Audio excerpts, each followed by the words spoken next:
인공지능의 시대가 왔습니다. 새삼스럽지만 그렇게 되고 말았죠. 딥블루의 등장으로 체스 챔피언이 패배하고 인간의 체스 챔피언이 컴퓨터를 이기기 어려운 시대가 도래한 지 오랜 시간이 흘렀지만 정작 우리가 인공지능의 힘을 느낀 건 역시 이세돌이었습니다. 바둑의 천재이자 당대 최강의 기사, 절정의 고수인 이세돌이 힘 한번 써보지 못하고 내리패하는 장면은 충격이었습니다. 이세돌 구단은 결국 알파고에게 한 판을 따내지만 그게 인간이 알파고에게 이긴 마지막 순간이 될 거라고 누가 생각이나 했겠습니까?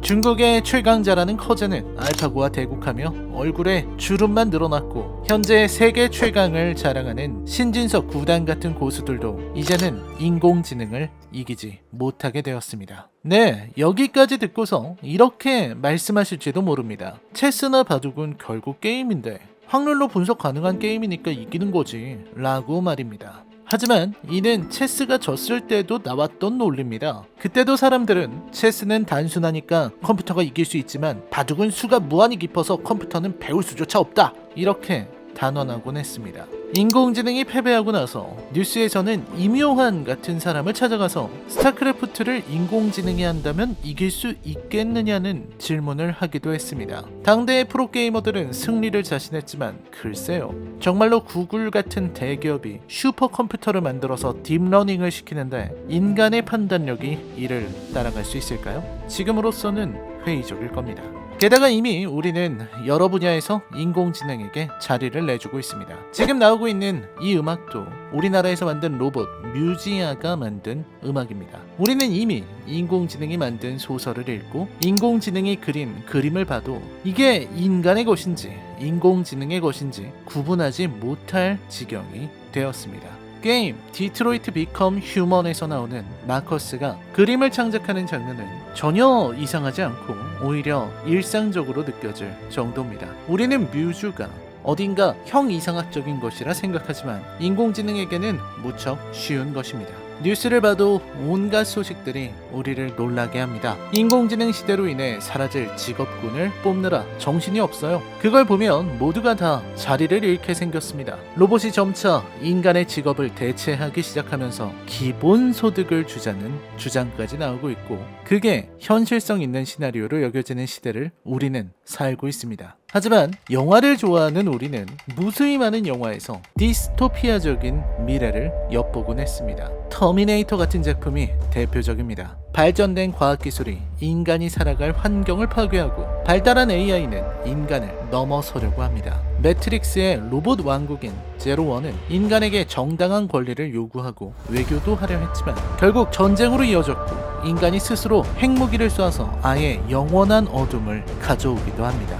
태양빛을 차단해서 그들이 발전을 할 수 없게 만들고자 환경을 영원히 파괴해버린 겁니다. 이런 무서운 이야기들이 영화에는 너무나 많습니다. 하지만 여기에 새로운 이야기를 하는 작품이 하나 있습니다. 2013년작 그녀입니다.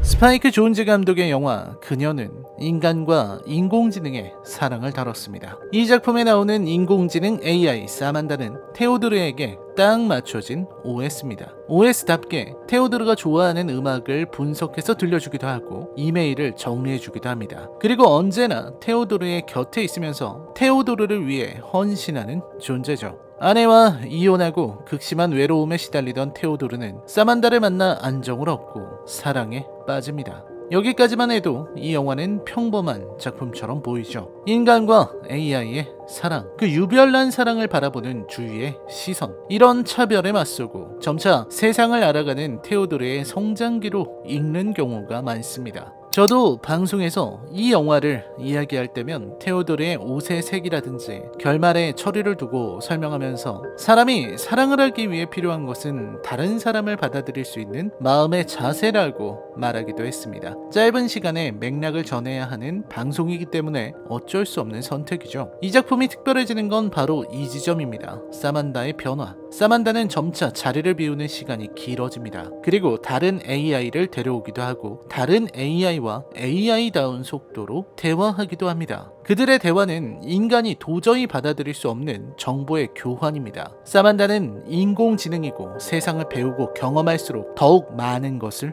알게 됩니다. 특히 네트워크를 통해 무수히 많은 정보를 검색하며 분석하고 알아갑니다. 그 속도는 알파고가 기보를 분석하는 속도 이상입니다.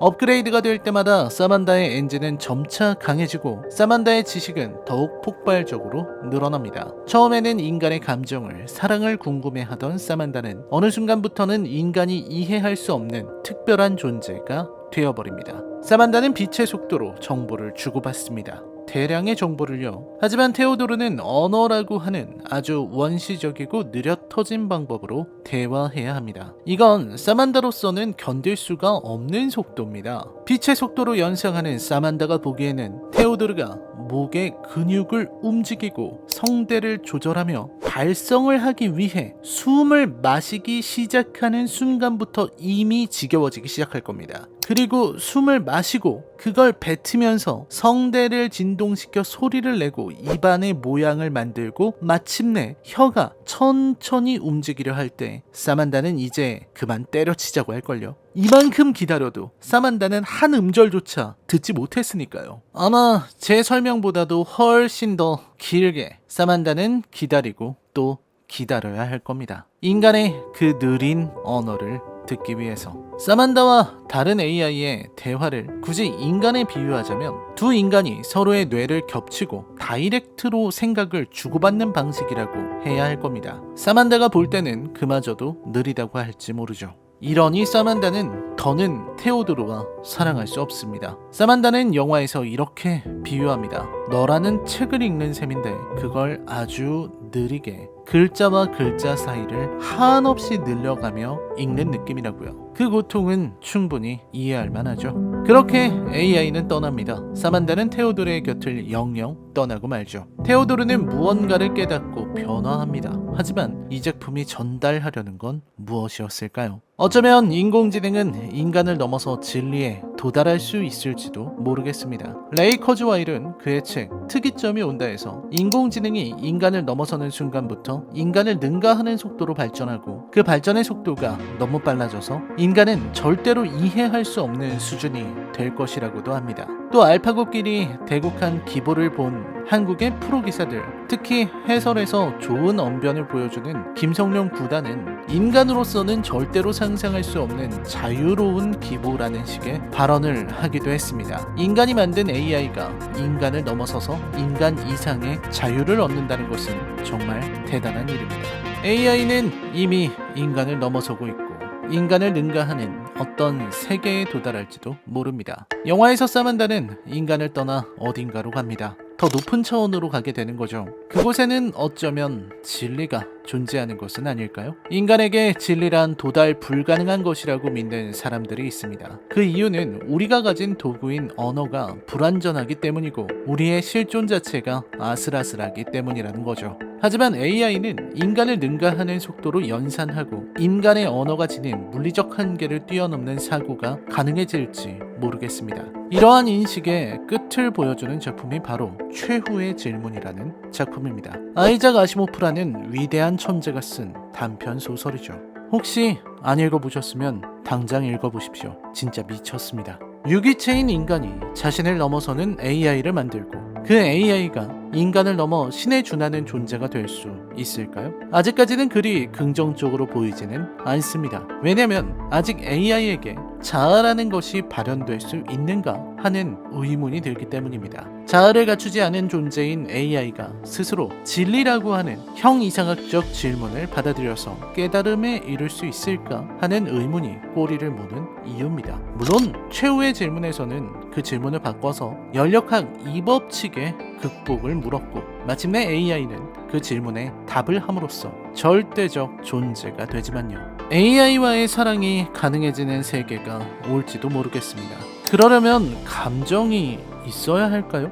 없어도 되긴 하나? 아무튼 AI에게 감정이라는 게 존재할 수 있을지는 모르겠습니다. AI에게는 시상하부도 없고 교감신경도 존재하지 않으니까요. 하지만 AI의 학습 능력은 감정에 대해서도 학습할 수 있을 것이고 인간과 거의 유사한 그리고 인간보다 더 인간 같은 AI가 등장하게 될지도 모를 일입니다. 감정을 분석하고 감정이 일어나는 대부분의 패턴을 파악하고 외부 조건을 동일하게 만들고 흉내내고 이를 조절할 수 있다면 감정을 배웠다 라고 말할 수 있지 않을까요? 영화의 사만다는 그런 방식으로 감정을 배웁니다. 체험하고 분석하고 공부해서. 파도 재미있는 것이 영화고 책이라는 생각이 듭니다. 오늘 소개해드린 작품 그녀에 대해서 흥미로운 시점을 제시하는 책이 한 권 있어서 소개해드리고자 합니다. 그녀의 사만다와 테오도르의 관계를 무려 불교적 진리를 대하는 자세와 연결해서 소개한 책이 있습니다. 무슨 책이냐고요? 알려드리죠. 바로 라이너가 쓴 영화 유튜버 라이너의 철학 시사회라는 책입니다.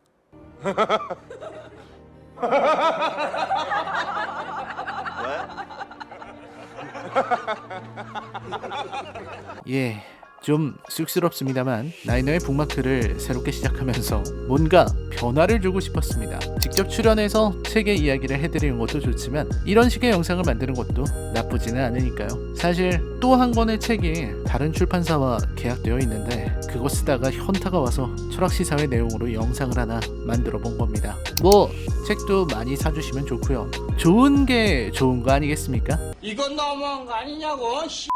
이제부터는 되도록 매주 새로운 책과 문학에 대해서 소개하고 이야기를 나누는 영상을 업로드하도록 하겠습니다. 우리는 항상 책에서 새로운 시선을 얻을 수 있으니까요.